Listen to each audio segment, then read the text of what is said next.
မှာလူအောင်ဘီလီယံကျော်တော့ရဲ့အခက်အခဲပြဿနာတွေဖြေရှင်းမှုအတွက်နီးလန်းမသိခဲ့ကျွန်တော်နောက်လာရပါတယ်ဒီဗီဒီယိုမှာတော့ကျွန်တော်အနေနဲ့ဘောကောင်းကောင်းမွန်ဖြတ်တဲ့မှုအတွက်အနည်းဥပဒေ၃ချက်ကို share လုပ်ပြသွားမှာဖြစ်ပါတယ် law number 1ကိုယ့်ရဲ့ emotion ကို control လုပ်ပါ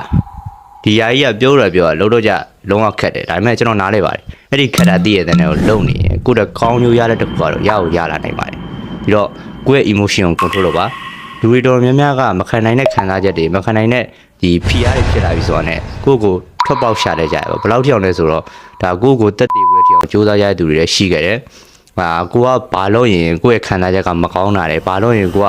ဒါဝမ်းနဲ့လွယ်ရတယ်ဒါတွေကိုကိုကနားလဲထားမှသဘောပေါက်မှရမှာပါဒီလိုနားလဲကိုယ့်ရဲ့ခံစားချက်ကို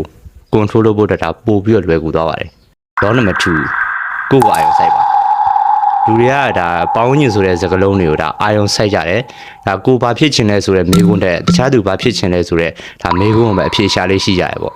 ဒီတော့ကိုယ့်ကိုအာရုံစိုက်ပါကိုကတခုကိုဖြစ်မြောက်အောင်လုပ်ပါကိုတခုကိုအောင်မြင်အောင်လုပ်လိုက်ပြီဆိုရင်ဒါကိုနားကိုတန်လိုက်တခုကိုကတ်တွယ်လာမယ်သူတွေကအများကြီးရှိလာနိုင်ပါတယ်ပြီးတော့မေးစရာမေးခွန်းတခုဖြစ်လာတာဘာလဲဆိုတော့ဒါကိုယ့်ကိုအာရုံစိုက်ပြီးတခြားလူတွေအာရုံမစိုက်ရဘူးလားဆိုလည်းမဟုတ်ပါဘူးတခြားလူတွေကိုလည်းအာရုံစိုက်လို့ရပါတယ်ဒါပေမဲ့လိုလာထက်ကိုမပုံမိပါစေနဲ့ law number 3နောက်ဆုံးတစ်ခုကဘာလဲဆိုတော့စာဖတ်ပါ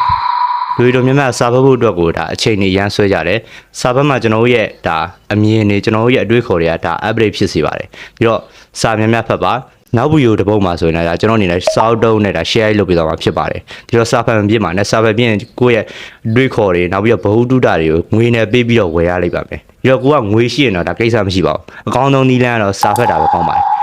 စာဖတ်ပြီးဆိုရင်ဒါဘုဒ္ဓကိုယ့်ရဲ့အမြင်ကိုပြောင်းလဲတဲ့စာအုပ်တွေကိုပဲဖတ်ပါဆိုတော့